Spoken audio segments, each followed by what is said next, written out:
Bonjour, dans cette vidéo, il sera question de congruence et notamment de déterminer les antinaturels n pour lesquels 2 puissance n moins 1 est bien divisible par 9. Alors tout d'abord, cet exercice peut paraître assez classique, néanmoins, il comporte quand même quelques difficultés, donc c'est un exercice pour lequel il va falloir faire très attention. Et pour commencer cette vidéo, nous allons faire justement l'erreur trop classique ici, lorsqu'il s'agit de résoudre cet exercice. Alors dans cet exercice, il s'agit de déterminer donc les anti-n tels que 2 puissance n moins 1 est divisible par 9. Ou encore tout simplement lorsque 2 puissance n est congru à 1 modulo 9. Alors justement, on a envie de faire ce tableau de congruence, cette table de congruence où n est congru à 0, 1, 2, 3 jusqu'à 8 modulo 9. Et juste en dessous, on va écrire donc 2 puissance n. Mais attention, ce que je vais faire là, bien sûr, c'est quelque chose qui ne marche pas. C'est à ne pas faire, et surtout, on va essayer de comprendre pourquoi. Alors, commençons. Donc 2 puissance 0, ça fait 1, donc ça fait donc 1 modulo 9. 2 puissance 1, ça fait 2. 2 puissance 2, ça fait 4. 2 puissance 3, ça fait 8. Bon, comme on est modulo 9, pour l'instant, il n'y a pas beaucoup de difficultés. 2 puissance 4, ça va faire 16. 16 modulo 9, bah, je vais écrire donc du coup 7. 2 puissance 5, alors 2 puissance 5, bah, il faut prendre ça multiplié par 2, etc. Ou le plus simple, c'est simplement de comprendre qu'on va multiplier par 2 le nombre qui est là, 7, pour obtenir 14 peut-être dans un premier temps, mais comme on travaille modulo 9, et ben, ça va devenir 5.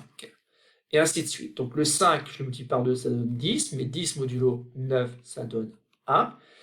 1 multiplié par 2, ben, ça donne 2, donc j'obtiens 2 modulo 9, et 2 multiplié par 2, ça donne 4, et donc j'obtiens ainsi 4 modulo 9.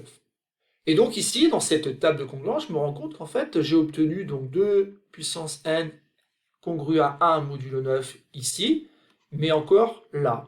Et donc je suis peut-être en droit de penser que ben, ça y est, mon exercice est terminé, j'ai trouvé donc les solutions.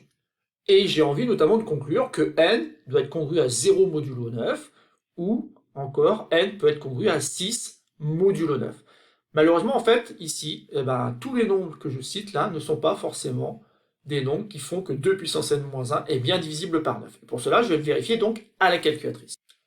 Donc, ici, pour vérifier, je vais simplement pas prendre n égale 0. 0, c'est bien congru à 0 modulo 9, mais je vais prendre plutôt n égale 9. En effet, si n égale 9, 9 est bien congru à 0 modulo 9. Et si mon raisonnement d'avant est juste, ça veut dire que, normalement, à la calculatrice, je dois pouvoir vérifier que 2 puissance 9 moins 1 est bien divisible par 9. Donc, si je tape 2 puissance 9 moins 1 à la calculatrice, j'obtiens 511. Et je vais utiliser donc les possibilités de la calculatrice pour obtenir donc le reste de la division euclidienne directement. Donc, je vais prendre donc la dernière réponse, donc 511. Je vais demander donc le reste dans la division euclidienne par 9. Et j'obtiens 7. Ah mince, j'obtiens 7. Donc ça veut dire tout simplement que la quantité 2 puissance 9 moins 1 n'est pas divisible par 9. Or pourtant, ça faisait partie des nombres que j'avais trouvés comme nombreux solutions. Donc vous devez voir qu'il y a un problème. Il y a un problème puisqu'en fait, donc, il y a des nombres pour lesquels ça risque de marcher. Donc notamment si je refais le même calcul avec 2 puissance 6 moins 1, et ben ça fait 63. Si je demande le reste de la division euclidienne, bien que j'aurais été capable de le faire de tête, ben je trouve que c'est 0. Donc 2 puissance 6 moins 1 est bien divisible par 9. Ça veut dire que n égale 6. C'est une solution, mais parmi plein de solutions qu'il va falloir donc déterminer. Donc ici, ce raisonnement-là est faux, mais il faut voir un petit peu pourquoi et surtout quelle est l'erreur qui a été commise. Donc rappelons cette propriété qui nous sert donc à faire beaucoup d'exercices. Elle dit tout simplement que si A est congru à A' modulo n, que B est congru à B' modulo n, ben grosso modo on peut remplacer A et B par A' et B' dans une somme. On peut aussi le faire dans un produit. Et il y a une autre propriété qu'on utilise assez fréquemment, qui dit tout simplement que pour un P positif fixé, lorsqu'on a A puissance P, eh ben on peut remplacer le A par A', puisqu'ils sont congrus modulo n. Mais attention, pour un P fixé à l'exposant. Et c'est A qu'on remplace par A'. Maintenant, regardons un petit peu si c'est vraiment ça qu'on a fait dans cette première partie. On est plutôt parti, nous, du principe que si n est congru à n' modulo 9, alors 2 puissance n est forcément congru à 2 puissance n' modulo 9. Et donc, comme 0 et 9 sont égaux modulo 9, ben on est parti sur l'idée que forcément 2 puissance 0 est congru à 2 puissance 9 modulo 9. Et la calculatrice vient de nous montrer que ce n'était pas vrai. En effet, cette propriété-là n'existe pas. Alors, on ne va pas pouvoir donc utiliser ce raisonnement-là qui est faux, il va falloir trouver autre chose. Néanmoins, je ne vais pas avoir besoin d'effacer totalement ce qui a été fait.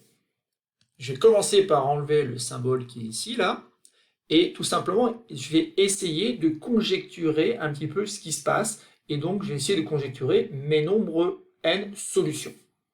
Pour cela, je vais rajouter des valeurs dans mon tableau, et je vais essayer de me rappeler un petit peu ce que j'avais commencé à faire. Bon, pour passer ici de là à là, je rappelle en fait tout simplement que, forcément, puisqu'on travaille avec des puissances de n, on multiplie par 2. On multiplie à nouveau par 2, on multiplie à nouveau par 2, on multiplie à nouveau par 2, sauf qu'en fait là ça fait 16, et 16 modulo 9, on avait écrit 7, et ainsi de suite.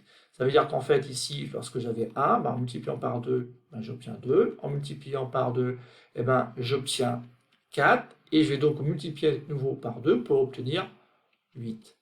Et ensuite ça va faire 16, mais 16 modulo 9, ça donne 7. Je continue à multiplier par 2 à nouveau, donc après ça fait 14, 14 modulo 9, j'obtiens 5, ensuite 5 multiplié par 2, ça fait 10, modulo 9, ça donne 1, et là vous commencez peut-être à voir ce qui va se passer, après j'aurai 2, 4, 8, etc. Et ce qu'on remarque, c'est tout simplement le fait qu'il y a quelque chose d'assez périodique. En effet, ici, on a 1, 2, 4, 8, 7, 5, 1, 2, 4, 8, 7, 5, 1, 2, 4, 8, 7, 5. Mais nous, ce qu'on veut, c'est que 2 puissance n soit congru à 1 modulo 9. Donc, il semblerait ici que 0, ça marche, après 6, après 12. Mais comme on a observé que c'était périodique, on comprend assez vite ici qu'on va de 6 en 6. Donc après, ça sera 18, puis après 24, etc. Et donc, on peut écrire ça sous la forme, n est congru à 0 modulo 6. Autrement dit, n est un multiple de 6.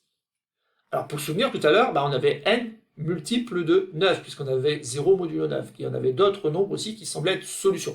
Et en fait, ici, ce n'est qu'une conjecture, parce que je n'ai rien prouvé, j'ai simplement observé qu'il semblerait que ce soit bien ces nombres-là qui soient solutions du problème. Mais la bonne idée ici, donc, c'est de voir que si n est solution, apparemment, ça veut dire que n est un multiple de 6. Alors, dire que c'est un multiple de 6, ça revient à dire tout simplement que le reste dans la division euclidienne de n par 6 est 0.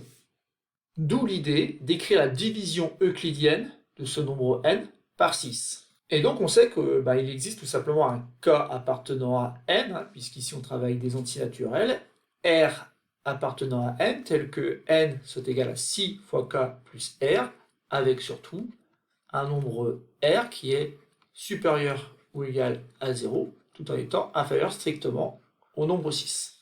On peut donc écrire que 2 puissance n est égal à 2 puissance 6k plus r, et d'ailleurs on peut l'écrire aussi modulo 9. Ensuite, on va utiliser la notation puissance pour écrire que c'est 2 puissance 6k multiplié par 2 puissance r modulo 9. Et 2 puissance 6k, on peut l'écrire 2 puissance 6, le tout à la puissance k, multiplié donc par 2 puissance r modulo 9. Sauf que 2 puissance 6, on l'a déjà calculé, ça, modulo 9, on a trouvé que ça valait 1. Donc on va pouvoir écrire, donc c'est 1 à la puissance k multiplié par 2 puissance r modulo 9, ce qui donne tout simplement 2 puissance r modulo 9. Et donc le problème de départ, qui était de trouver la puissance n telle que 2 exposant n soit congru à 1 modulo 9, ça équivaut tout simplement à trouver la valeur de r telle que 2 puissance r soit congru à 1 modulo 9. En effet, on a montré que 2 puissance n est forcément congru à 2 puissance r modulo 9. Sauf que r ne peut pas prendre beaucoup de valeurs, puisque r c'est un nombre entier, compris entre 0 inclus et 6 exclus. Et que d'ailleurs ce travail-là, il a déjà été fait. Lorsque n prend les valeurs de 0 jusqu'à 5, en fait, on a déjà calculé 2 puissance n modulo 9. Et il n'y a qu'un seul cas où on obtenait 2 puissance n qui était congru à 1 modulo 9, c'est lorsque n était égal à 0. Donc ici, je peux écrire que ça équivaut à dire que R, puisque R est compris entre 0, encore une fois, et 6, ça équivaut à dire que R est forcément égal à 0. Mais si R est égal à 0, ça veut dire tout simplement que n est égal à 6 multiplié par k, ou encore, comme on avait conjecturé, que n est égal à 0 modulo 6. Tout ça voulant dire tout simplement que n est un multiple de 6. Et donc c'est terminé, on pourra bien sûr vérifier que en prenant des multiples de 6 qui sont bien solutions du problème, autrement dit qui sont bien tels que 2 puissance n-1 soit bien divisible par 9. Voilà, on retient surtout le fait qu'ici, il faut faire très attention lorsqu'on utilise des tableaux et des tables de congruence, à ce que ces tableaux respectent bien les propriétés du cours.